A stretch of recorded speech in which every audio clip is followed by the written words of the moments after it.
3 years ago, I was looking at the local job classifieds online when one of the ads caught my eye, not because of what it said, but because it said so little. Best I remember, the ad just read job available, good pay, no benefits, discretion required. It then listed an email address, and that was all. At the time, I was managing a music store, but I had already started hearing rumors we would be shutting down within the next year, and the likelihood of a transfer to another store was slim. I had been morosely looking at job listings for the last few days, but this was the first one that stood out, if only because I was bored and it was weird. So I sent an email. Half an hour later, I had a response, telling me to go to a particular office building in an upscale part of the city at a precise time for my screening. I went, and after waiting for a few minutes in the lobby, I was taken into an office where I was given a series of forms and questionnaires to fill out. They collected them and told me they would be in touch. I had almost forgotten about the whole thing until a month later, I got a call saying I had moved on to the second stage of the hiring process. I was again given an address and time, and when I arrived, this time, it was a different nice office park 20 miles away from the first one. I was met by a man who introduced himself as Mr. Solomon. He escorted me into a large room that contained a chair and a desk. On the desk were 2 large monitors, a keyboard and mouse, and a bolted-down metal box with 2 oversized buttons on it, one red and one green. He told me this room was a model for the place I would be working if I took the job. He described the job as follows. I would be working 7 shifts of 6 hours every week. My job would be simple. I would arrive at work 10 minutes early and enter an outer area that was like a locker room. I would have my own personal locker. I would store all belongings in the locker and change into the provided work clothes. I was never, under any circumstances, to carry any item of my own into the surveillance room. I was never, under any circumstances, to take any item with me from the surveillance room. As for what I was to do in the surveillance room, I was told that the monitor on the left would constantly show a live stream from a high-definition camera in a remote location. My job was simply to watch the camera. Once an hour, I would get onto the computer attached to the right monitor and enter a brief log describing anything interesting that occurred in the last hour. I would have no pens or pencils or paper, and I should never try to take any kind of written notes about the work. As for the red and green buttons, the red button was only to be used if there was an emergency. This meant something on the video or in my workspace that required outside help. The green button was to be hit if I saw something on the video feed that was particularly noteworthy. It would tell other people somewhere that, at least in my opinion, something interesting was going on. Solomon stressed that while I was given discretion on when to use this button, I should err on the side of only using it if, and when something of real significance occurred. He pointed out the camera on the ceiling of the room we were in. He said the real room would be the same. My work would be observed, and other people were watching the room on the video feed as well. He said I was only a redundancy in case other systems failed. He then smirked and asked if I knew what he meant by redundancy. I nodded, trying not to show my irritation. I don't talk that good to people, so sometimes they think I'm dumb. That's okay. Let him think that if he paid me good enough. The pay was very good, $35 an hour. This worried me. I was already thinking this was some kind of psych experiment or secret government job, which I was okay with. But that kind of money to sit and watch a screen? My mom always told me that if something seems too good to be true, it probably is, and this was seeming too good to be true. I asked if I was going to be doing anything illegal. Solomon laughed and said no. I asked if anyone was going to get hurt. Again, he shook his head no. He said the reason they were paying so much was because they needed employees that were motivated to be professional and discreet. The work they were doing was important, and for various reasons it couldn't be discussed. If I took the job, I would have to sign papers promising I would never discuss my work there, or I could be sued or locked up. I'm only breaking that now because of everything that's happened. So I took the job, and because they wanted me to start right away, I had to quit the store with no notice. I felt bad about that, but I was excited about the new job too. It was a lot of money and seemed like easy enough work, if a bit boring. I was nervous that there was something more to it, but I told myself I would just have to see. No point in chickening out and wasting a good chance because I let my imagination go crazy. I was given the location of the job itself, and when I went there, I was amazed that it really was just like the model room I had been shown, with only a few differences. There was a locker room you had to pass through to enter the surveillance room, and there was a small bathroom attached to the real surveillance room also. The real room had a small water cooler in the corner, but because I wasn't allowed to bring anything in with me, I had to eat before or after every shift. The biggest difference, of course, was that the monitors were turned on. The right monitor was just a black and white terminal like you see in movies sometimes. I could type in my logs, but no internet to look at or anything like that. The left monitor. It was video from a room. You would call it a bedroom, I guess, because it had a bed in it, but it had lots of other stuff too. A TV, a sofa and chairs, a couple of tables, and plenty of empty space in between. The camera must be high up in a corner, because I could see pretty much everything except for the far sides of furniture. At first, though, I didn't notice any of that stuff. All I saw was her. She looked to be a little older than me and was very pretty. When I first saw her, she was laying on her side on the sofa. That was the part of the room farthest from the camera, but the picture was very clear and I could tell that she was sleeping. I found myself leaning into the monitor more so I could see her better, and then I thought about what I was doing and felt embarrassed. It's like I was spying on her. A peeping Tom, my mom used to call it. I didn't want to be a peeping Tom, but I didn't want to be silly either. I needed to think about it slow. It was a good job, and I wasn't doing anything wrong, right? I wasn't hurting anybody. The woman looked fine, and the room was nice. She probably agreed to be there, and it's all some experiment or something. I was just overreacting. So I sat down in the chair and began my work. It didn't take long before I understood more. The woman, I took to calling her Rachel, wasn't there of her free will. I never saw her hurt, but it was clear that she never left that room except to go into what I think is a bathroom area that my camera couldn't see. Well, she never left the room on her own.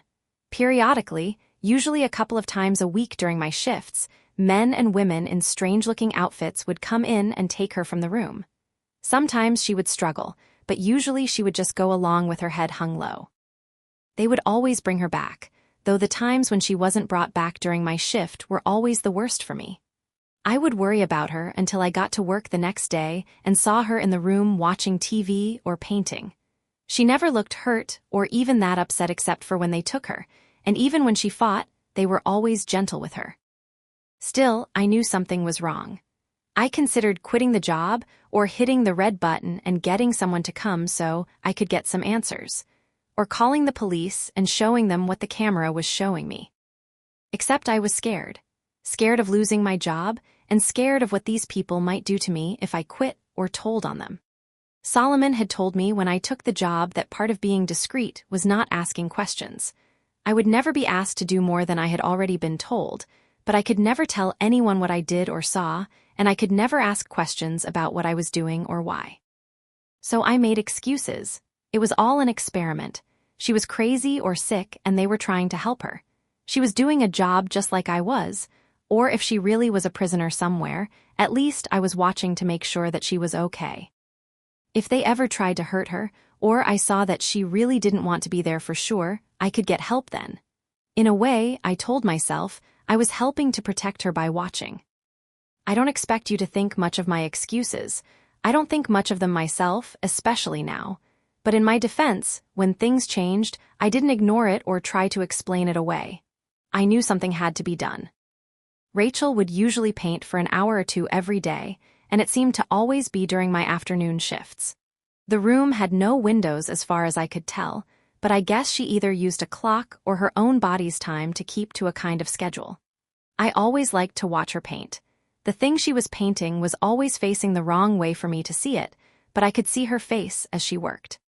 She always looked peaceful and happy when she was painting, and seeing her that way, smiling serenely from time to time as she got something the way she wanted it, always made my day.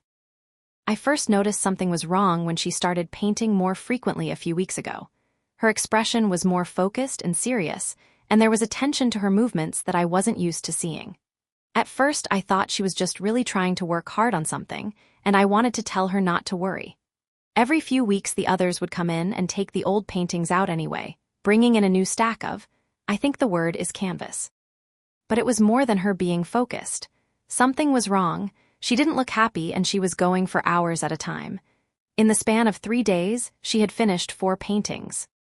I had been growing more and more worried watching her work, and when she finished the 4th, I found myself telling her to just stop and rest a while.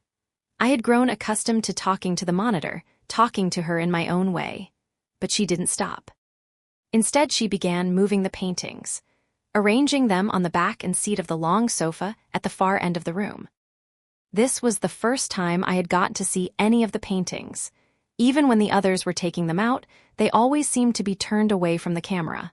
I was still worried about her, but I was also happy to finally see something she had worked on. Happy and amazed. They were beautiful. One was a beautiful green forest. Another was an old stone well. A third was a house sitting alone on a small island. The last was an old-fashioned-looking movie theater. All of them looked like something out of a dream, with trailing lines of color mixing in the air around them like leaves caught in a wind. It was only when I looked close that I realized the lines of color weren't random. They were words, easy to miss if you weren't looking close, and by themselves, they didn't seem to mean much. Just the ghost of a word somewhere in each of the paintings, easy to lose in everything else that was being shown.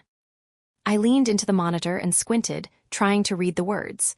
Then my heart started thudding as I made them out. Blinking and rubbing my eyes, I looked again, reading them out loud in order, left to right, top pair then bottom. Please.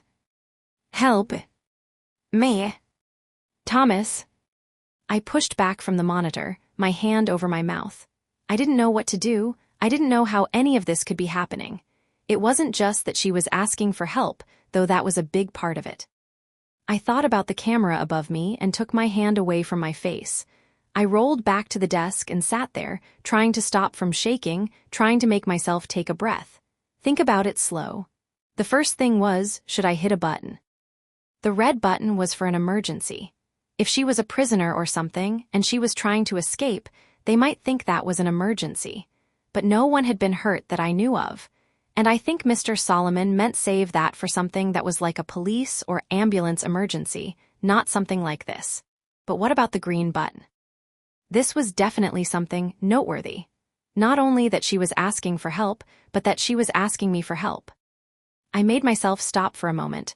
I couldn't know for sure she was asking me. I had gone to school with several boys named Thomas. It was a common name. But the chances of her painting that name when I was working here, I didn't want to be silly, but I wasn't trying to be too. What's that word? Mom used to say it when she read her angel books. Skeptics. I didn't want to be a skeptic either. I had to believe it was probably meant for me, and that was something they would want to know. But should I hit the green button? My hands were drifting toward the metal box on the desk, but I hesitated. I didn't like breaking rules, and I was scared of what would happen if I broke these. If they really were holding her prisoner, then they were probably very bad people. But I didn't know that. Maybe they were good and she was bad, but I looked back at the monitor for the first time since reading the words. Rachel was already moving the paintings back off the sofa, as though she knew the message had been received. A canvas in each hand, she glanced up at the camera as she moved across the room, and it felt like she was looking right at me. My chest tightened as my hands moved away from the buttons. No, I didn't think she was bad. I had watched her for years. I felt like I knew her, would know if she was bad. Strange as it seemed, in a way she was my friend, and I was going to try and help her. I spent the rest of my shift trying to act normal and think of what to do. I knew whoever else was watching might have noticed the paintings or seen how I acted, but I couldn't worry about that. I would try to play it cool and try to think how I could help her. The only people I had actually met connected to this job were a couple of people when I filled out the papers, and then Mr. Solomon when he showed me the model room and told me the job. I had no way of contacting any of them except through the buttons. My checks were deposited electronically, and I had never run into anyone else who worked at the surveillance room. That thought made me stop a second. I had always thought it was weird that I never ran into someone when I was coming or going, the person I was taking over for or the person who was taking over for me. I had always figured there must be other people, other surveillance rooms even, and they just scheduled us so we didn't run into each other. And I still thought there were others.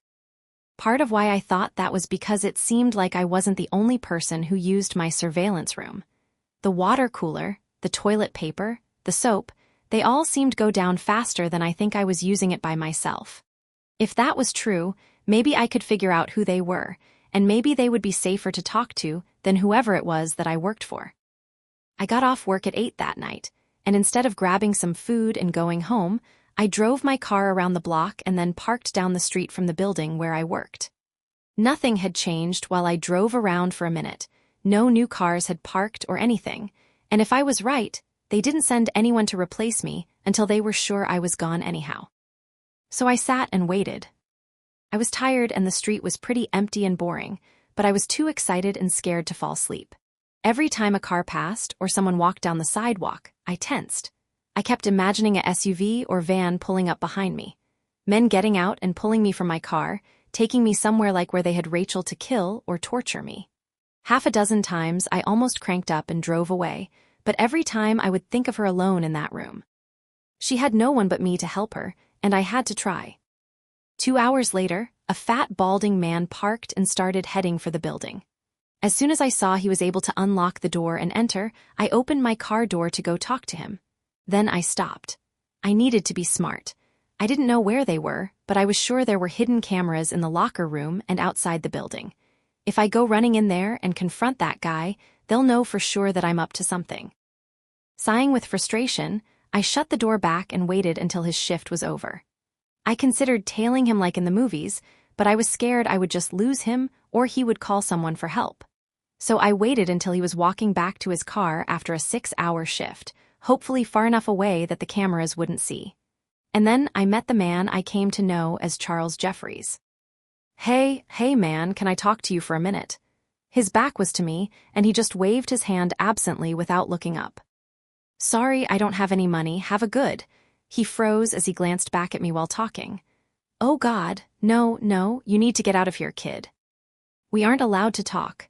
I could tell he was scared, but I couldn't risk letting him go yet, not after all this.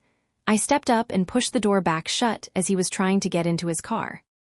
So you know who I am. I tried to not sound mean, but I could hear how mad I was in my voice. He yanked at the door again, but I was still holding it, and I was stronger than he was. After a second, weaker tug, he turned around, his face strained and tired-looking. Yeah, I know who you are. You work here just like me, and I'm telling you we aren't supposed to be talking. We aren't supposed to meet ever. I frowned. Mr. Solomon never told me that. He never said it was one of the rules. The man shook his head. Mr. Solomon? Yeah. Well, there are plenty of rules they don't tell you. I bet they didn't tell you what you were going to be watching before you started, did they? When I just lowered my eyes, he went on. Yeah, me either. I've been at this job for 10 years. I've seen other people come and go, usually because they broke those rules they never mentioned. The only reason I'm still here is because I keep my head down and my mouth shut. He wagged a finger at me. You should do the same, if it's not already too late. I felt my stomach curling into a cold knot. Too late. The man rubbed his face. Kid, do you think they don't know we're talking? Do you think anything happens that they don't know about? He looked back toward the building, a look of sadness and fear in his eyes. Hell, for all I know, you've already killed us both. Shaking his head, he pushed me back and started opening the door. Either way, I'm done risking it. You need to stop asking questions and just do your job. It's a lot healthier. With that, he got into his car and shut the door. I didn't try to stop him this time. Even though I had already been worried about what he was telling me, hearing it confirmed was paralyzing. What exactly was my plan? He probably didn't know any more than I did, and even if he did, what could I do with anything he told me? I walked back to my car with a heavy heart. I was still afraid, but more than that, I was sad and ashamed. I wanted to help Rachel, but I wasn't sure how. I wasn't giving up, but as I drove back to my apartment, I couldn't think of what I should do next. This wasn't a movie. I wasn't a hero. And the only ideas I had left were to either go to the police, who might be controlled by whoever I worked for, or try to get proof of her being held prisoner myself. As I parked my car and walked into my apartment building, I made a decision. Unless I thought of something better overnight, I would do both ideas. Tomorrow I would break the rule about carrying anything in. I'd use my phone to record a video of the surveillance room, of Rachel and how she was trapped somewhere, and of me telling everything else I knew. And I would email it to every newspaper, website, and internet channel I could think of. I'd then go to the police and give them a copy too if I could make it that long without getting caught. Maybe if I did all that, even if they got me, someone would help Rachel. I was filled with worry and dread at the idea of being hurt or killed. A part of me kept saying I should just do as I was told and hope that it all went away. But I couldn't live with myself if I did that. Even if I messed up, I felt like I had to try. I was so preoccupied that I didn't hear the person coming up behind me as I unlocked my apartment door. Thomas. I turned around and felt my legs weaken as I stumbled back against my door. I had to be dreaming or crazy. I grabbed the doorknob for support as I looked at the woman in front of me. It couldn't be her, but somehow it was. She hesitated a moment before breaking into a smile. Is that what you call me? I like it. My name is actually Melanie, though. I felt my face reddening. Of course, her name wasn't actually Rachel. That was just something I made up in my head. Still, my embarrassment couldn't keep up with my confusion and joy. Is it really you? She nodded. Yeah, it's me. Rachel, Melanie grunted as I stepped forward and started hugging her. Laughing, she hugged me back for a moment, but then she whispered in my ear. Thomas, we need to talk and not out here. Can we go inside? I broke away and nodded, wiping at my eyes as I tried to finish unlocking the door with a shaking hand. My heart was pounding, and I still felt like I was in a strange and wonderful dream. But when we had gotten inside and sat down on my living room sofa, I forced myself to focus on the biggest question I had. How? Melanie had still been smiling as we sat down, but now she looked worried and sad. Thomas, that's what I'm here to tell you. Things aren't like you think they are. They never have been. I frowned, a new line of fear cutting through my happy haze. What do you mean? She held the bridge of her nose for a moment, looking down like she was trying to figure out how to say whatever it was she had to say. Thomas, you're part of a psychological experiment. I've been a part of it for longer than you have as one of the actors, and I still don't know all the details. I'm pretty sure it's run by some government agency, and I know they're investing a lot of money and time into it, but for what reasons? That I'm not so sure. I realized I was wringing my hands. No, that wasn't right. It couldn't be right. This was some kind of trick. Melanie went on. What I do know is that you're being watched as a long-term subject. They have constructed this whole scenario where you do a secret job watching someone, me, who looks like they might be trapped. They give you instructions and a way of making choices. You've got buttons or something you can choose between, right? I nodded weakly, my tongue thick in my throat. Yeah, a red one and a green one. She sighed and nodded. I think they're testing how much you'll obey, what choices you'll make based off of your morals, your intelligence, and your fear. It's interesting, or at least I thought so when I first joined up 6 years ago. They've never officially given me many details, just the overall gist, but people talk. The other actors and me, sometimes we hear things and we gossip. She smiled sadly. That's what caused me to start feeling bad. I interrupted, other actors. Melanie's eyes widened. Oh shit, yeah, sorry. I think they still call him Mr. Solomon, and there are others too. When I just stared at her, she went on. Anyway, for a long time it was just the normal job, right? I spend 6 hours a day acting like I'm this trapped girl, mainly faking painting or watching TV. You know, boring stuff. I couldn't help but interrupt again, hating the hurt trembling in my voice. You fake the painting. You aren't really painting those wonderful pictures. Now Melanie looked embarrassed. No, sorry, I can't paint a bit. I'm a pretty good singer, though. She tried to smile, but faltered. Reaching forward, she touched my arm. That's why they always have the paintings turned where you can't see them. They're already done beforehand. All you ever see is some blank canvases and, well, when they want me to show you something. Her expression darkened as she went on. That's why I had to break the rules and contact you. When they started doing this hidden message, mind game bullshit, I got worried. Worried you would take it too serious. That you could get hurt or even hurt yourself. As soon as you left your shift tonight, I talked to one of the guys in the video department. He told me about how you had reacted. Showed me how you were still parked down the street from the building. I drove over. The bedroom set is in a building outside of town. I saw you sitting in your car, and I almost approached you then, but I was scared of getting caught and fired. So I parked and waited until I could follow you somewhere else and let you know I was okay. She blinked back tears. I'm ashamed to say I almost left a couple of times. I don't want to lose this job, and I tried to tell myself you would be okay after a day or two. I could get them to change the script enough that you felt like I was okay and wouldn't worry too much. I felt an angry heat growing in my chest. Well, that's nice of you. She looked up, her eyes red. I know, I'm a shit. I'm so sorry. I was being selfish and cowardly, but I didn't actually leave. And then when I saw Charlie leaving the building, saw you running over to talk to him, I knew they were escalating it even further. Charlie. Melanie rolled her eyes in frustration. Shit, yeah, sorry, Charlie Jeffries, he's another actor. In an earlier version of the experiment, he actually played Mr. Solomon, but they decided he wasn't scary enough, so now he's usually in one of the suits. He's actually done that for your version a lot, you just can't recognize him under all that getup they wear. I kept curling and uncurling my hands on my lap. It was all too much. I felt like a pinball going between anger and relief and embarrassment and confusion. So all that stuff he told me, that was all just to scare me, see how I'd react. She nodded as she sniffled and wiped her nose with the back of her hand. Yes, I'm sorry. That's why I knew I couldn't wait any longer to tell you. I could see how worried and scared you were going back to your car. I pulled my arm back from her touch. Well, thanks I guess. At least you stopped me before I went to the police and looked like a joke in front of them too. I just wanted her gone, her sympathetic, pitying eyes off of me.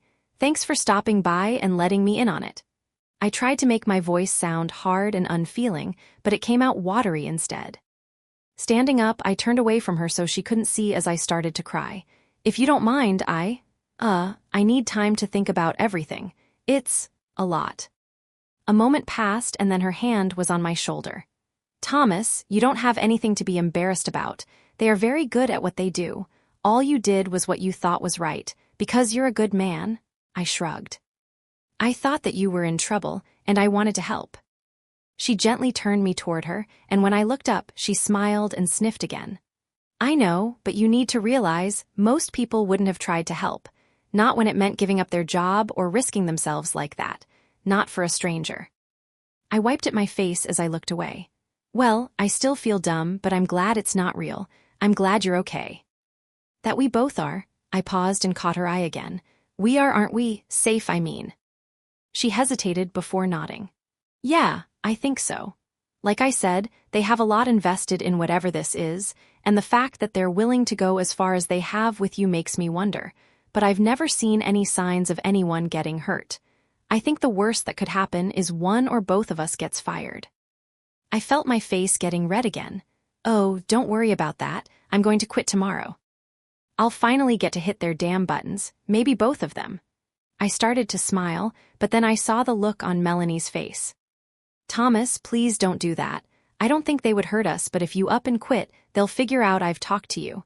I don't think they watch us all the time, but I don't know what they can find out. You know, tracking cell phones, spy satellites, whatever. I'm taking a big risk just being here, and I don't want them catching on. I took a step back from her. So you want to keep getting paid to trick people like me? She reached out and grabbed my right hand. I had been clenching it unconsciously, and it relaxed at her touch. No, I don't want to, but I wasn't expecting this. How the experiment has changed, getting to actually meet you. I can't do it long term, but another month or two to save up money. Now that you're in on it and won't be scared or hurt by it anymore, she smiled. That I can do. That we can both do. We can keep going like normal, take some more of their money, and then one of us can quit. The next month, the other one can. How does that sound? I shrugged uncertainly. It made some sense, and once I had calmed down, it would probably make more. She gave my hand a squeeze. And when this is all over, I want to get to know you better. I know I've been playing a role, but for the most part, that's been me you've been watching all this time. I think it's only fair I get to see more of you too, she blushed. Assuming you're interested in that. I felt my hand growing clammy in hers as my stomach fluttered. Well, yeah, I would really like that. Swallowing, I added, how long do we have to wait to see each other again? Melanie grinned at me. Work another month or so, save what you can, and then quit. I'll wait another 2 or 3 weeks and then I'll do the same. And then, she looked up at the ceiling as she pondered it for a moment, and I was struck again by how beautiful she was, even if she was a little different in person than I had imagined. 3 months from tonight we'll meet right here. I'll come over and we can start getting to know each other better. How's that sound? Returning her smile, I nodded. That sounds great. When she left a couple of minutes later, part of me hated to see her go, but another part was relieved. I was so exhausted, and while I was so happy she was okay and we had finally met, I felt like the burned-up wire in an old light bulb. I needed time alone. Time to think and calm down, and most of all, time to rest. I didn't really even remember falling asleep, and when I woke up, I realized my alarm had been buzzing for over 30 minutes. I jumped up and raced to get to my shift at work. As she had been leaving, Melanie had stressed again how we needed to act completely the same. That meant not freaking out, but it also meant not acting like everything was okay either. If I suddenly showed no signs of being worried about her, that would tip them off too. I promised, and she left after a brief hug and kiss. Remembering that now, through the haze of my tiredness the night before, it felt like a dream. Still, I went into the surveillance room with a much lighter heart. I didn't have to worry or feel guilty anymore about not helping her, and there was some satisfaction in finally pulling one over on the people that had tricked me for so long. Besides, in 3 months I would be done with this place and get to see Melanie again. In person, at least. Because I got to watch her on the video feed as soon as I came into work. She was asleep when I first got there, and I found myself wondering if she was as tired as I still felt. When she woke up later and started reading a book, I found myself beginning to smile and had to stop myself. I should still be worried acting, not smiling like I had a crush. I had to do better so Melanie didn't get in trouble. An hour or so later, she started working on another of her paintings. Watching her work, I was amazed at how real it all looked. It was hard to see everything from my angle, but I would have sworn she had paint on those brushes and was really painting whatever was on the canvas. I found myself feeling proud of her. She really was a great actress. Not only didn't I see her giving any clues that we had met or talked, but she really did seem different in the room than she had in my apartment. I supposed that was what she had meant by playing a role. I was almost at the end of my shift, and while I hated to leave her, I had to admit that I was ready for some more sleep. Trying to guard my reactions all day had been exhausting, and I was dreading the next few weeks. But then I realized she was done painting. I expected her to just go and do something else, but instead she picked up the canvas at its edges and carefully walked it over to the sofa. Her body was blocking it at first, but then she stepped aside. It was a painting of a massive tree. The bark was a dark red, with a huge twisting trunk that broke off into a dozen branches. Those branches were covered in leaves that were so deep green they almost reminded me of storm clouds more than the top of a tree. Like all the paintings, I felt touched by it, even now that Melanie had told me she didn't paint them. The images themselves, combined with the colors and the small details, they really were amazing. Just like this one, if you looked close enough, you could see that there were several small blackbirds in the branches of the tree. It was funny, but they almost looked like they were. It almost looked like they were made out of words. I felt my heart start to hammer, and I forced myself to stay calm. No point in being silly. I knew it was all a game now, and I just had to play my part a little while longer. Still, the worried me would want to know what the words said, so I might as well try to read them. I squinted, following the birds right to left and top to bottom. That girl isn't me. I looked away from the painting to see Rachel staring up at me. She looked terrified. I had to do something, and I had to do it right now. If Melanie was somehow a fake, that meant they must have sent her. And if they sent her, that meant they knew. They knew about the messages in her painting. They knew about me asking questions, and they knew I didn't hit a button during any of it. I felt panic and fear crawling up my chest, making it hard to breathe. Standing up, I started pacing, periodically glancing back at the monitor to see if Rachel could help me, tell me what I needed to do next. But she had laid down on her bed. It was hard to tell for sure with her back to the camera, but I think she was crying. No, I needed to fix this. Get her out of there. And if I didn't have a better plan, I'd just have to go with the one I already had. Feeling the hard eye of the ceiling camera on me, I went to the door and stepped back into the locker room. My phone was in my locker, and after messing up the combination the first time, I got the door open and got it out. Gripping it tightly, I tried to hold it by my side casually, but I knew there was little point. If they knew everything, I wasn't going to be able to hide anything. I just had to try and be fast, get some kind of message out to people that could help Rachel before they got to me. I opened the camera on the phone as I re-entered the surveillance room and hit record. It made a small beeping noise, and once I was sure it was recording, I turned the camera on myself. My name is Thomas Calhoun, and my job is watching a woman trapped in a room. This is not a joke or a movie or whatever, this is real. For 3 years my job is to sit in this room. I moved the camera slowly around the room, taking in the door to the bathroom, the water cooler, the desk with the monitors, keyboard, and button box, and watch a video feed of a woman locked up in a bedroom somewhere. I stepped closer to the desk and made sure the monitor showing Rachel was clear and in focus. I didn't know this woman was a prisoner at first, or I tricked myself into thinking she wasn't because the money was good. Either way, I know she is now. She is in danger, and so am I. After lingering on video of her for a few more seconds to make sure every detail could be seen, I turned the camera back on myself. I had to hurry, or the video might be too big to send quickly. I was trying to stay calm, but I felt myself tearing up as I went on, and I did my best to keep my words clear. Please help her. I don't know where she is, I don't know who has her, because I don't know who I really work for. But they are bad people and she is not safe. All I know is that I work at a building at Redacted, right outside of San Antonio. Per NoSleep rules, to be clear, this address is not real. I only know the names of 2 other people connected to this place. The man who hired me, Mr. Solomon, and a man who might have a job like mine, Charlie Jeffers. No, Jeffries, I think. I don't know if they are real people. I mean, I don't know if that is their real names. Please, I'm not crazy. I know how this sounds. Just come here, see the room, figure out where she is and help her. And I heard the muffled sound of the outer door opening into the locker room, and I frantically fumbled with the phone to stop the recording. How do I send? Oh no, how do I? There it is. I hit the button to share and felt a new panic rising. Who should I send it to? I had only a handful of contacts, and I just selected them all. Maybe at least one of them would take it seriously and get help. As I heard the door to the surveillance room opening behind me, I hit send. Not connected to data service or Wi-Fi. Please send again when connected. What? No. I turned to see Mr. Solomon entering the room. He was flanked by 2 large men in dark suits that looked like bodyguards or something.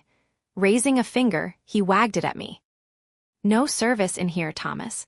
But then you should never need service in here, so long as you followed the rules. They took me easily. I tried to make it to the bathroom and close the door, but the 2 guards stopped me and pulled me down. They put the, what do you call them? Zipties on my hands and feet and pulled a black bag over my head.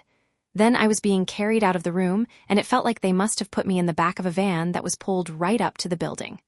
I was laying on what felt like thin, weird-smelling carpet that covered a hard metal layer underneath. I heard someone get into the van with me, and I asked where we were going. If they would just take me and let Rachel go. There was a short laugh overhead, and then Mr. Solomon's voice as he told me that he would explain everything when we got where we were going. For now, he said, I needed to relax. It was a long drive, and I would need the rest. I went to say more, but then I felt a sharp pain in my neck. They had stabbed me, or, no, they injected me with something. I was feeling so strange now, but I had to stay awake. I had to try and get away. I had to... Hello again, Thomas. I blinked as I began looking around. My mouth was dry and my head hurt, but otherwise I felt okay. I wasn't tied up anymore. Instead, I was laying back on a padded table like I'd seen when I went to the doctor. But this wasn't a doctor's office. The room was large, and aside from the padded table, it held a small bed, a desk with a computer monitor on it, and a couple of chairs. Sitting in one of those chairs was Mr. Solomon. I raised up slowly, blinking at him. Where is she? Is Rachel okay? The man smiled. You really are something, Thomas, trying to be the hero even if you don't quite know how. I respect that. Licking his lips, he leaned forward slightly. In fact, I respect that so much that I've decided to start our new relationship with as much honesty as I'm allowed. Some of my colleagues disagree with this approach, but you know what? Fuck them. This is my project, and I think you deserve to know what's going on. Looking more serious, he stood up, lifting the gun he had been holding casually in his lap. But before we get into the details, would you like to see Rachel? I slid off the table and nodded as I caught myself from falling. My legs were still wobbly from whatever they had given me, but I barely noticed. Yes, please, let me see her, the real her. Mr. Solomon gave a small laugh and gestured toward a nearby door. Yes, reality is always best. She's just there in the next room. I stumbled my way forward, my legs getting better as I walked, and when I grabbed the doorknob, it turned easily. I expected the door to lead to her bedroom, but instead it opened into another room a lot like the one I had been in, though the stuff in it was different. Strange machines filled the walls, and in the back of the room was a large aquarium? I didn't know. It was a big cylinder taller than I was, and it was filled with some kind of gray liquid. There was a shape in that liquid. Go ahead, Thomas. Feel free to go have a good look. You've earned it. I felt my stomach clenching tighter at Mr. Solomon's words and the meanness in them. My legs felt heavy again now, but it wasn't from the drugs this time. Shuffling forward, I could see the shape was a person. Oh no, or at least a body, because it was clear from just looking at it that the person was dead. It was very well preserved, but I could see how the skin hung wrong and looked bloated in spots. Oh God, no, its hair, which had been floating like seaweed in front of its face, drifted away as I reached the glass, and I could see Rachel staring out at me. Murderer! I turned on Solomon and started to run toward him when he shot me. Suddenly, I was on the ground convulsing as he stepped closer. Don't worry, Thomas, it won't kill you, just make you unable to move much for a bit. I heard more footfalls as my body began to still. Get him up, take him back to the other room. I could barely feel anything as I was carried back to the padded table and propped up into a sitting position. This time I was strapped down, but I guessed it was more so I didn't fall off, because I couldn't move anything other than my head, and even that just a little. I could hardly see at all for crying, but I recognized the blurry shape of Solomon sitting back down in front of me. Before you ask, well, when you are able to ask anything again, yes, that is Rachel. Not a fake Rachel, not a dummy, and not some kind of trick. As I said, the time for tricks is past. Now is the time for truth. Frowning slightly, he went on. Thomas, I understand that showing you her body that way, might seem very cruel. You may hate me for it right now. I would understand it if you did. But you called me a murderer, and at least in this specific context, I think that is unfair because I didn't kill Rachel. In truth, I've been with this aspect of the project for only 7 years. He gestured back to the door behind him, and Rachel has been dead for over 8. I felt my eyes widen as though they belonged to someone else's body. It was more lies, more tricks, all of it. Oh God, it had to be. Do you know what remote viewing is? He rolled his eyes. Sorry, right, you can't talk right now. I'll just assume you don't. Remote viewing is a broad term for the ability to see things that are far away from you physically, to know things you shouldn't be able to know through your normal 5 senses. Some describe it as a psychic ability, though there are several schools of thought as to how and why it works. His eyes fixed on mine intently. Because it does work, Thomas.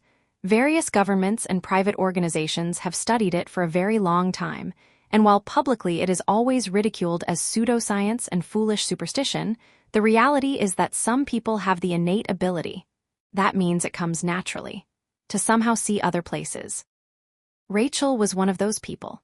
She came into the program when she was 17, having been identified via a front-facing screening process that was ran as a psychological test that paid subjects well at a time when Rachel was looking to make some money.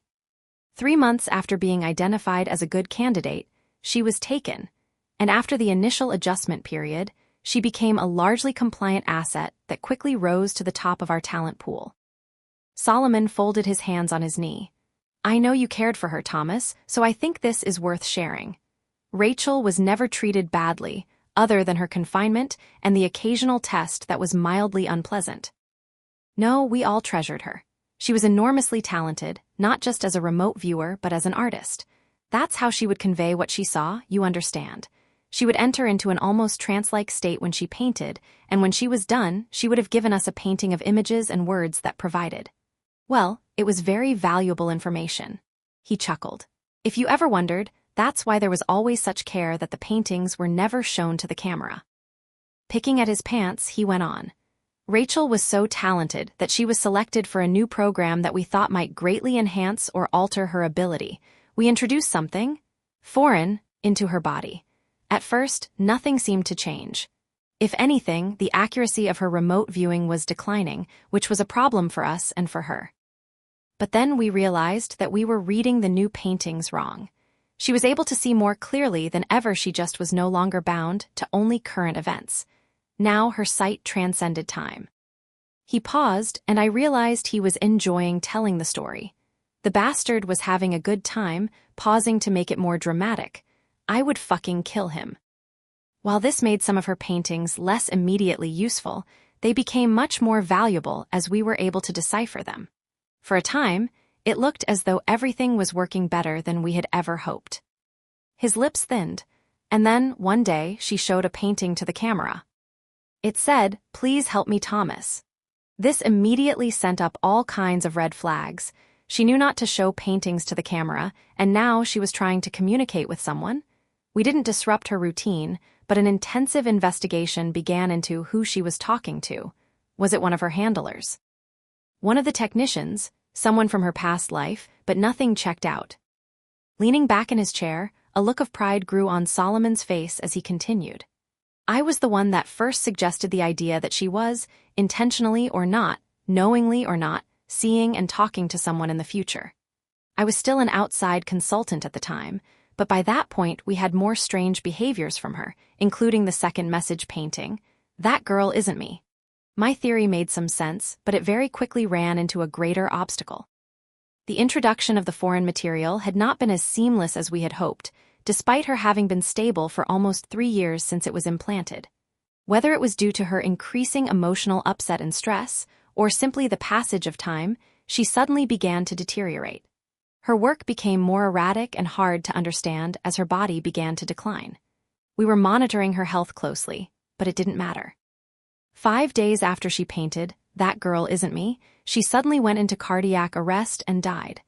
Somewhat inexplicably, we were unable to resuscitate her. The man sighed. This was a great loss, and it required adjustments of my theory. Based on everything we knew, it still made sense that she was talking to someone. Someone with access to the camera feed, and very likely someone named Thomas. If Thomas was viewing that camera footage in the future, as I believed, then he must be working for us in the future. He gave me a thin smile. And whether you believe that the future is set in stone or not, I'm all for giving it a helping hand. 7 years ago, I began the Thomas Project. Over the course of that time, I have overseen the screening and hiring of 43 men named Thomas at several different sites, all with one very specific job: to watch the videos of Rachel from just before her implant to the time of her death. I tried to speak, but my mouth still wouldn't work. I wanted to say he was lying, that it didn't make sense, that it was another trick, but I think I wanted to hear it more for myself, because I didn't think he was lying. I didn't think it was a trick, and I thought I was starting to understand. The point wasn't really them watching the videos, of course. It was how they reacted to watching the videos. What they did, and how that matched up with what Rachel had done in response in the past. 13% quit after the first day. 38% hit either the red or the green button after the first message asking for help and saying their name. 22% attempted to contact the authorities before reaching the stage where Melanie was introduced. He shook his head slightly. I wish I could take credit for her introduction, but it wasn't my suggestion. We assumed from the "That Girl Isn't Me" message that there was a double of Rachel introduced to you at some point, perhaps to kill you or dissuade you or find out what you knew. But it took a few tries until we felt it was well refined, and as I've pointed out, only 27% made it that far. And all of them failed the next test. He pointed at me. Her name. You see, the girl you've been watching, that talented, wonderful girl whose body is preserved in the next room, Her name was Rachel Donovan. I had always wondered if Rachel was merely seeing you, or if there was some kind of connection between the two of you. When you called Melanie Rachel, I knew that we had finally found the right Thomas, the distant point of light, that our Rachel was looking at across space and time. I swallowed thickly and found I could feel my tongue, if only a little. Slurring badly, I pushed out a single word. W-I. Solomon looked surprised. I'd have thought that'd be clear by now. You're our only remaining link to one of our greatest treasures. Perhaps you have a similar ability, or it may be that she forged the link purely through her own talent and will. But either way, you are important and you have more work to do. He stood up and moved over to the table where he turned on the monitor. As it came to life, I saw it was a frozen image of Rachel's room, a tape paused where I had left off watching. Turning back to me, the man looked solemn. I spent the next 5 days watching Rachel die. From the outside, just watching the monitor, it didn't seem that different than what I had been watching for the past 3 years. Rachel slept, she watched TV, she read, and she painted. But there were signs if you were looking for them. She seemed tired and tense, and she had taken to sleeping more. And occasionally, just every once in a while, she would glance up at the camera at me. It was then that I could see the fear and sadness in her eyes. Inside I felt like a burned-out house collapsing in on itself. At first I refused to watch, to do anything they wanted me to do. Solomon didn't get mad at me, but just shrugged. He said while cooperation was preferred and could go a long way toward making my stay with them more comfortable, it wasn't required. If he was right, Solomon said with a thin smile, things would play out as they were meant to, regardless of what I wanted or thought I chose. Either way, he added, the video was about to start back playing and would not stop for another 5 days. Whether I wanted to spend that time getting to see her again was entirely up to me. I tried to not watch, but a part of me knew from the start I was going to. Maybe I would find some clue that they were lying about her being dead, or Rachel could give me some advice or warning about what I needed to do next. I didn't know. What I did know is that I couldn't miss the chance to see her again. And despite knowing in my heart that she was dead and everything on the video had happened a long time ago, I still felt that by watching I was with her somehow. She had been taken away from everything she knew when she was barely grown, trapped for years just for being special. Experimented on, treated like property, kept from ever having friends or family or a life, and yet through all that, she was still beautiful. Not just on the outside, but on the inside too. I had spent years watching her, getting to know her in 1,000 tiny ways that so few people ever truly know each other.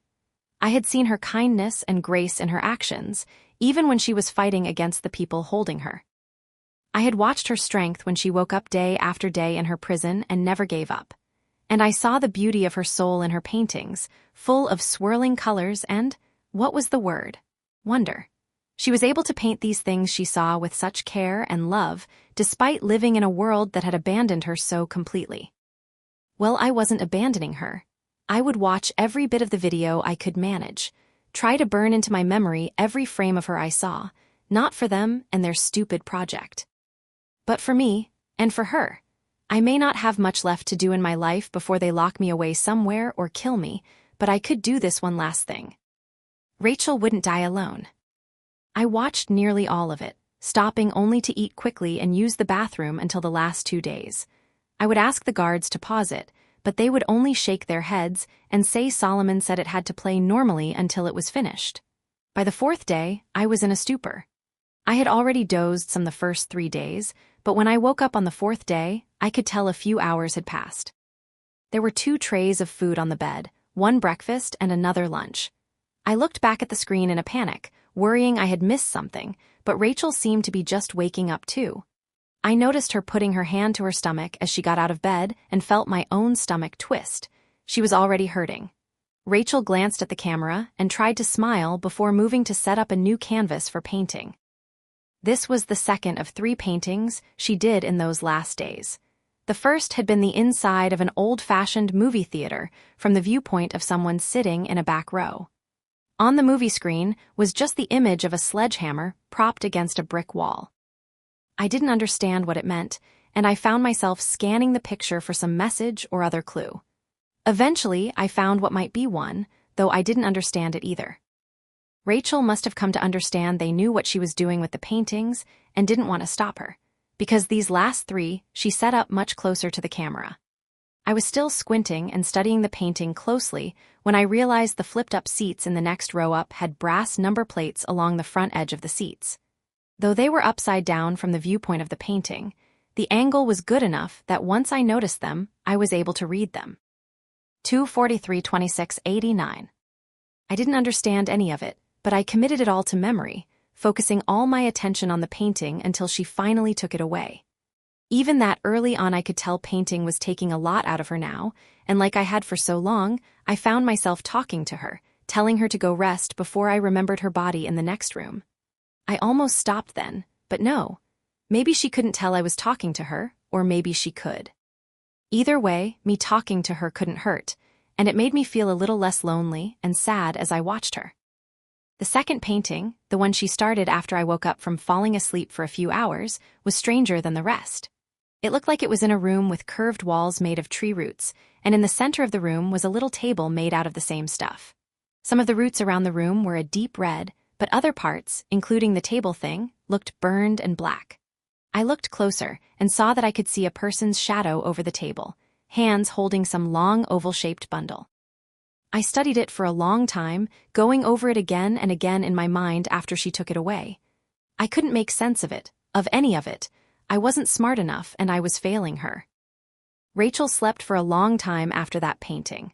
Then she got up on the 5th day, her last day, and immediately started working again. This time she was painting faster, and while I saw her wince occasionally, she never lost her look of determination as she slashed lines and colors across the canvas. When she was done, Rachel picked up the painting and turned it toward the camera, giving me a small, tired smile as she was blocked from view. It was looking out from the front porch of a house somewhere. It was out in the country, and the morning view of the yard and the land beyond were wonderful, but closer up the painting was of 2 hands.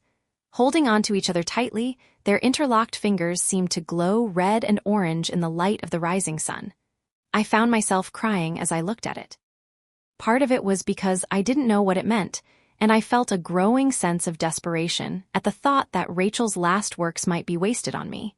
Part was because I knew it had been 5 days, and I could sense I was close to the end. To her end. But there was something more to it than all that, too. The last painting, even with everything else in my head and my heart pulling me down, gave me hope. Hope of what? I didn't know.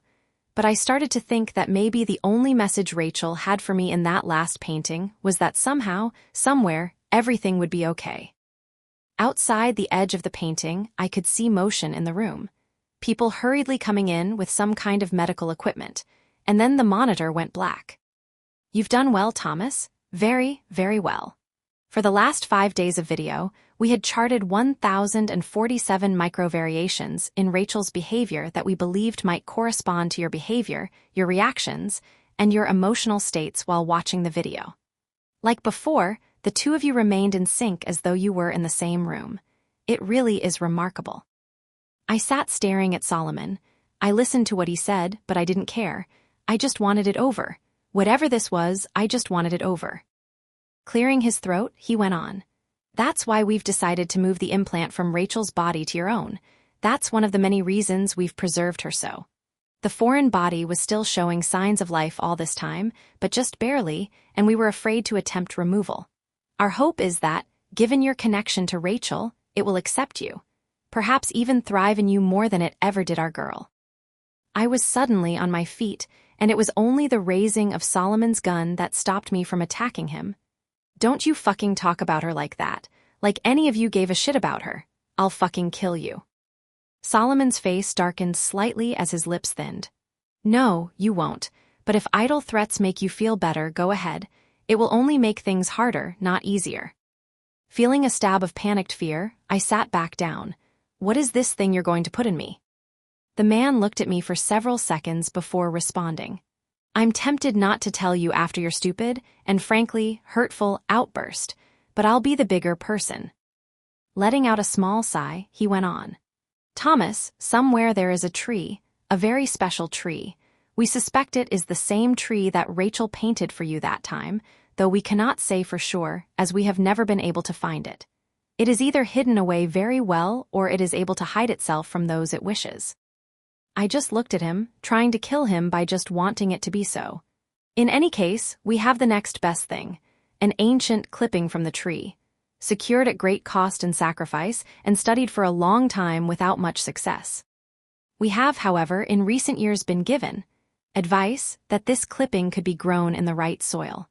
We thought that soil was Rachel, but while it did develop further inside of her, she died before the necessary growth was finished. Leaning forward, he smiled at me. We have it on fairly good authority, however, that you might succeed where she failed. I fought them when they came, but it didn't matter. I woke up some time later with a dull ache in my chest and a small, already healing scar on my upper stomach. I didn't really feel that different other than the little bit of pain, but I knew that would change with time. Maybe I had more time than Rachel, or maybe I had less. It didn't matter, wait, what was that? There was some kind of soft voice. Coming from where? It wasn't in the room, it was in my head. I felt a thrill of excitement. Maybe this was Rachel's voice. She had somehow stayed in the tree thing they had put inside me. But no, I had never heard Rachel's voice, but I sensed this wasn't it. This voice was too delicate to really be heard or understood, and it reminded me of music coming from a distant room that you felt in the back of your mind without realizing it. It was a melody, a kind of song, but it wasn't Rachel's song. I realized with a shiver that it was the song of the thing inside of me. At first I was afraid, but that didn't last long. It wasn't trying to hurt me.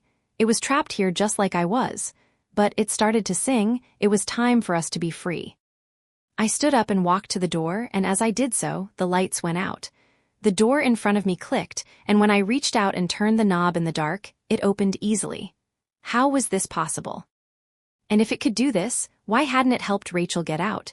There was no answer, but there was also no time. I could already hear boots around the corner as the glow from flashlights began to light up the far end of the hall. They would drag me back in there, chain me up or take this thing back out of me before we could get away. If I was ever going to get out, it had to be now. The voice was singing again, pushing me to go further into the dark, to run until we were safe. So I listened and I ran. Every door unlocked for me, every turn kept me barely out of sight.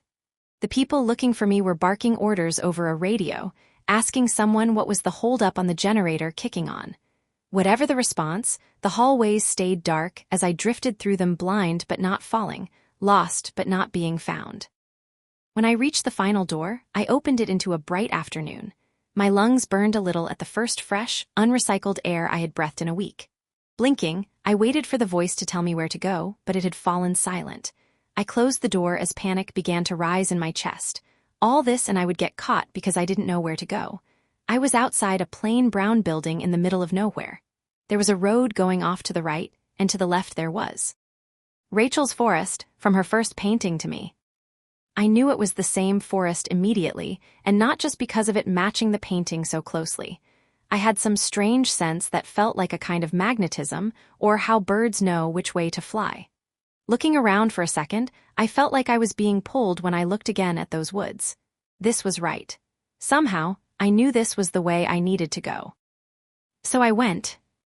I had made it to the edge of the forest when I heard the noise of men coming outside the building. I thought about hiding, but I knew it was a bad idea. They would just catch me, and I felt a drive to go deeper into the woods. I plunged ahead, running at close to a reckless speed but never tripping or stumbling as I went. I would occasionally hear a noise behind me as they spread out to search, but the sounds grew fainter as I ran. I almost thought I had lost them for good when I heard a short cough that was quickly muffled off to my left. Someone had gotten close without me knowing it. Panicking, I looked for any places I could hide. There were only bushes and trees and, over there, a well. Not just a well, but Rachel's well, with the same worn, gray stone walls capped with a weathered wooden lid. I felt a moment of happy recognition, but then it faded away. How did that help? They'd check the well if they found it, and I didn't have any way to get down in it without getting hurt or stuck. Then an idea stuck me. Crouching low and staying to the brush, I moved to the well and gingerly pushed on the lid. At first it resisted, but when I pushed a bit harder, the wooden circle slid aside enough that you could clearly see someone moved it. Glancing around, I eased back into the bushes as I heard soft footfalls approaching. We need to check this out. You think he went down the well? Better hope not. He probably broke his neck if he did, and then it's our asses. I could see the two men approaching. Both of them were wearing dark body armor and carried assault rifles. The older of the two shrugged back at the other one. Better that than he was hiding in there, and we didn't check. Looking irritated, the younger man nodded. I'll look. He went over to the well and shoved the wooden lid aside, causing it to clatter to the ground. Hitting a button on his rifle, a flashlight sprang to life on the barrel. He started to shine it down into the well as the other continued to look in every direction. I was worried he would see me if I moved, but I couldn't wait. I just had to stay calm, think slow and move fast. I kept expecting to hear them yell, or feel something or someone strike me in the back, but nothing came. As the afternoon light began to dim, I saw the trees thinning ahead. I was approaching a road. It looked like a normal, public road too, with several cars passing one way or the other as I walked out of the forest and up the hill to the asphalt. The idea of hitchhiking, especially this close to where they held me, was frightening, but I saw little choice. I was wearing sweatpants and a t-shirt they had given me and my own shoes, but I had no money or ID or phone. My only chance was to get far enough away that I could try and get help. I jumped slightly at the hiss of hydraulic brakes as a large semi rolled to a stop next to me. The passenger window rolled down, and an older man with white hair and a graying mustache leaned over and peered down at me. You look lost, son. You need a ride. I looked down at the door of the truck. It had a logo that said Martinez & Sons Construction and Hauling. Below it was a cartoon man hitting a wall with a sledgehammer. Looking back up, I smiled at him. Yes, sir, I do. I woke up 5 hours later as we pulled into a truck stop somewhere in Nevada. I had planned on staying awake the entire trip, but that had only lasted a few minutes before exhaustion overtook me. I glanced over at Oliver Martinez, and he gave me a toothy grin. I'm tired, but you were plumb tuckered out. I've got to fuel up, shower, and get some grub. I'm going on to California after that. If you want to ride further, just be back here in an hour. Sound good? I nodded and thanked him again for the ride as I got out. I felt groggy from sleeping, but otherwise okay. I just needed to decide whether this was a good spot to ask for help or if I should ride with Martinez further. He seemed like a very nice guy, and he would probably try to help if he could, but I wanted to avoid putting more people in danger if I could help it. Looking around, I saw we were in a fairly nice little town. I decided I would go look around for a few minutes, and then decide what to do. I was only 3 blocks down the street when I saw the flickering lights in the distance. It was a movie theater. As I got closer, I felt my chest tightening. It was the one from Rachel's painting. Hey there, welcome to the Phoenix. The guy standing at the candy counter of the theater looked a little younger than me, and while he seemed friendly enough, he also looked slightly concerned. If you're here for the horror double feature, I'm afraid the second movie is about 30 minutes in. I can give you a half rate if you want to see it, though. I shook my head and tried to not look as strange and crazy as I felt. No, that's okay. I recognized this place from a picture a friend of mine painted, so I came in to ask if you knew anything about her. He raised his eyebrows and shrugged. Okay, weird. He smiled and added, weird but interesting, who is she?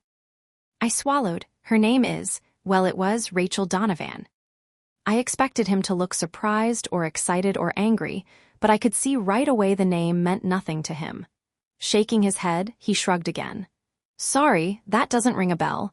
I'd say you could ask the owner, but he's on vacation this week. Nodding, I searched my mind for something else to ask, some way to make this place matter the way her other paintings had. Is there anything unique about this place then? Its history or something? The man grinned. Buddy, you're clearly not from here. This place is super boring. Not just the theater, but the whole town. Frowning in thought, he added, the only thing I know about the history of this place is that there used to be a house here that burned down. This was like in the 1920s or 30s when this wasn't even a part of town. Couldn't tell you the first thing about it beyond that, but I still bet it's the most interesting thing that's ever happened here. I let out a disappointed sigh. Okay, well, thanks. I turned to leave when the guy called out again. "Hey man, sorry I couldn't help more. If you come back, I'll get you a discount on a movie. Half off. If I'm not working, tell them Marshall said it was okay." I waved and tried to smile as I headed for the door with a heavy heart. "Why did you lead me here, Rachel? What's here that will help?" I was outside again, staring up at the theater's bright blinking signs as though they were going to give me some kind of secret signal, when I noticed movement out of the corner of my eye. There was an alley that ran alongside the theater and went behind it to something. Whatever was back there, the light of a distant security lamp cast shadows along the wall of the alley, and those shadows were moving.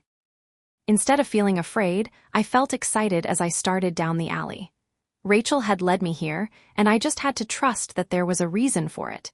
Keep looking until the shadows were made by leaves blowing in some wind I couldn't feel. As I got to the far end of the alley, I saw there was a small backyard behind the theater surrounded by a chain-link fence, and on the other side of that fence was the tree from Rachel's painting, with its deep red twisting bark and foam of green leaves waving to and fro in the night air. I felt a surge of warmth in my chest as the distant singing began again. This was the place. The special tree that could not be found unless it wanted you to find it. It sat at the edge of a small overgrown lot surrounded on all sides by buildings and yards, somehow forgotten when whatever this land had once been was divided up, and despite its location, I had a strong sense that I was the first to see it in a very long time. Climbing the fence, I felt a jagged wire dig into my leg and rip my pants as I fell over the top. I was bleeding a little, but I hardly noticed. I could smell the tree now, and it was a rich, good smell unlike any I had smelled before. Reaching out to it, I felt the singing grow louder as I touched it. I felt stronger and less afraid then, and when I saw the light opening up at its roots, I didn't tremble, I smiled. There was a hidden tunnel under the tree. A tunnel filled with sweet-smelling air that was like the tree's smell but also different. And the tunnel wasn't dark, no, not at all. It glowed with its own golden light that called to me, urged me forward. Rain was beginning to fall as I looked around the dark lot. I had the thought that I was leaving this world behind. And I found I didn't mind that much at all. The tunnel had continued to grow, slanting down gently and tall enough that I walked in without stooping. The roots of the tree went on, woven through the dirt walls as I went deeper. I looked back and saw the tunnel had closed behind me, but I wasn't surprised. The way forward was the only way that mattered. I walked for what might have been hours, but I never felt tired or hungry. And I never worried I was lost, though I had no idea where I was or where I was going. Still, I felt a surge of happiness and excitement when I turned a corner and saw something in the tunnel ahead.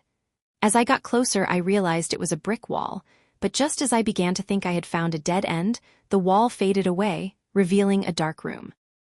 I paused at the edge of the tunnel, looking out at the floor of what looked like a basement. It was empty, but in the light from the tree, I could make out something scratched into the floor. It was the number 2. I felt my pulse quicken as I thought back to Rachel's painting with the theater seats, and then I stepped out into the room. It was the empty basement of a house, and as I went up the stairs and opened the door, I saw that the rest of the house was empty as well. No lights were on, but bright sunlight poured in through every window, and in the distance, I could hear what sounded like small waves crashing on a beach. I wanted to go out and see where I was, but I forced myself to check the house first for any people or clues. But there were none. The house was utterly bare of any sign of people, other than the number scratched into the floor below. My nose tingled with salty air as I stepped outside. The house was near the beach on what I soon figured out was a small, deserted island, and I realized with little surprise that I recognized the house from Rachel's painting. As I stepped off the porch, I saw no signs of people, but I wasn't entirely alone, because sitting some distance from the house was the tree. I knew it couldn't be the same tree as in the abandoned lot, but at the same time, I knew that it was. Or at least a different part of the same tree that made the tunnels and appeared in my old world and whatever place this was. Because I had started having that thought as soon as I stepped out of the house. I didn't think this was my world, not exactly. I could see a larger island some distance away and it might have people on it. Hotels and cars and planes, or it might not, as those things might not exist here. Either way, my newfound intuition was growing stronger and I could tell that what was it called? The con. No, the texture of things was different somehow, if only a little. Not bad or scary, just different. Still, after a couple of hours exploring the island and checking the house, I began to feel terribly lonely, even with the tree nearby. I decided to go back into the tunnel and keep going. The basement wall faded away as I walked up to it, and I entered the tunnels again. It was only a short time later that I found my second version of the house. Much like the first, the wall faded away into a basement, but this one was far from empty. It was a workshop of some kind, full of tools I wasn't familiar with. I glanced down and saw 43 scratched onto the floor. Who was doing that, and why? I was going to explore the house, more carefully this time, as it looked like there were people here, but then I froze. Propped against the brick wall, next to a small stack of boards, was a sledgehammer. Trying to be quiet, I crept over and picked it up before heading back into the tunnel.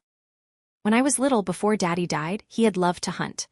I never went with him and didn't remember much of what he hunted, but I do know he had an old hound he'd had since before I was born. The dog had only loved him, well, him and being on the trail of something. When Rocker, his name was Rockerfuller, got a scent, it was like he was in a trance. He would go and go, this way and that, and to look at him, it looked like he was having a fit, both lost and certain at the same time. But whatever Rocker knew or didn't know, he always found what he was looking for. I felt like Rocker now. I was moving faster and faster as I went down this turn and that. I felt like I was on the trail of something or traveling on memories I didn't have. Gripping the sledgehammer tightly, I could hear the rising hum of the distant music in my head as I turned the last corner, and then it fell silent. There was another brick wall, and as I approached, it fell away. It was another basement room, but this one was much smaller. It contained a table, a clothes chest, and an old metal bed that had been broken apart.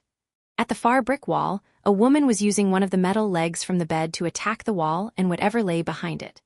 I felt my head began to swim as I looked at her from behind, and as she turned to look at me, eyes wide with surprise and fear, I felt the sledgehammer slip from my grip as I stumbled back against the now solid wall.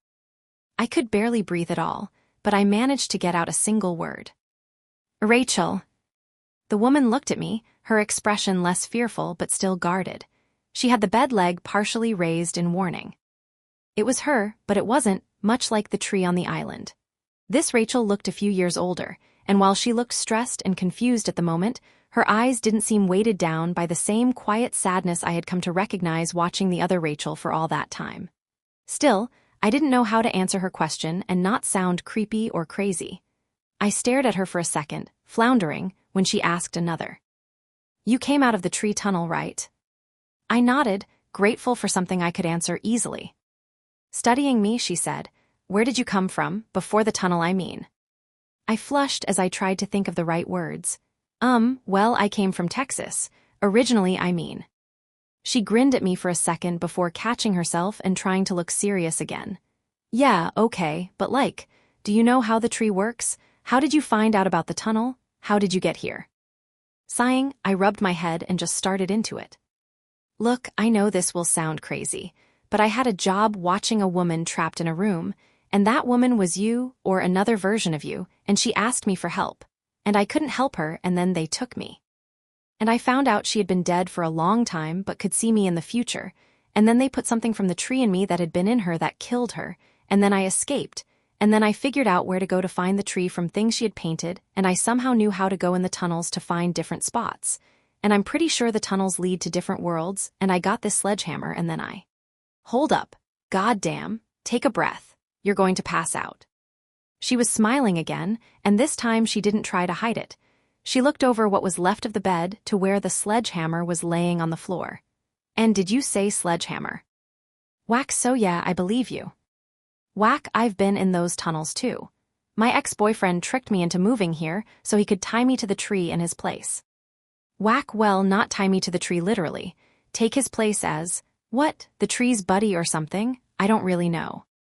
It's all pretty fucked up and I don't understand all of it." "Whack, but what I do understand is that the fucker walked me up in here. At first, I thought I could just pry loose some bricks over time, but nope. He put a layer of concrete on the outside this time. Good to Phil, or Justin, or whatever. I mainly think of him as fuckface now." "Whack, this is taking forever." I stepped up and put my hand on the sledgehammer. "Let me do it for a bit. We can take turns." We had cleared away even more brick than she had already managed, but the concrete wall was only starting to show small cracks. I wanted to just keep looking at her, have her talk to me, but I knew she was tired. She nodded reluctantly and let go of the hammer. Before I swung, I looked back at her. "How long have you been in here like this?" Rachel scowled. "It's hard to say for sure, but I think about 8 months." I let the hammer drop down again as my eyes widened. "How did you survive all that time?" Her scowl deepened. "It's the tree. It won't let me die. I just dip into the tunnel every day for a bit, and I never get that hungry or thirsty." A thought occurred to me then. Why didn't you just escape through the tunnels? She quickly shook her head. "No, thank you. I've had enough of seeing other worlds. Some of them aren't so nice, and I don't want to be more tied to the tree than I already am. I just want out of here, into my own world, and then I can try and figure out how to get free of my connection to the tree for good." Rachel shrugged. "I would have done it eventually with the stupid bed parts, but who knows how long it would have taken." She smiled again. "I'm very happy you came to help and brought a sledgehammer with you." Returning her smile, I nodded as I lifted the hammer again. "Me too." We were both wringing with sweat when we crawled through the hole we'd made in the outer wall. Rachel told me that she thought her ex-boyfriend was long gone, but she couldn't be sure, so we had to be careful. Grabbing the sledgehammer from inside the room, we made our way toward the stairs. The house was decorated but quiet, and we saw no sign of anyone as we walked to the front door and opened it. Outside, the sun was coming up on a new day, and as we walked out onto the porch, I jumped a little as Rachel took my hand and gave it a squeeze. I looked over at her. I hadn't been able to help the other Rachel, but maybe that had never been the point at all. Because I thought now she had been able to see more than just other places or the future. She had been able to see into other worlds and possibilities. Like this one, where another version of her was trapped and needed help. A place where I wouldn't be hunted and she could be free. In the end, even when she knew she was dying, Rachel had been determined to help us be together and happy. The morning sun painted beautiful colors on Rachel's face, and looking into her eyes, I saw how much she was like the woman I had watched and cared about and tried to save. The woman who, in the end, had saved me instead. I wanted to tell Rachel so many things, ask her so many questions, but all that could come later. Squeezing her hand back, I walked with her away from the house. "You've reached the end of the book,"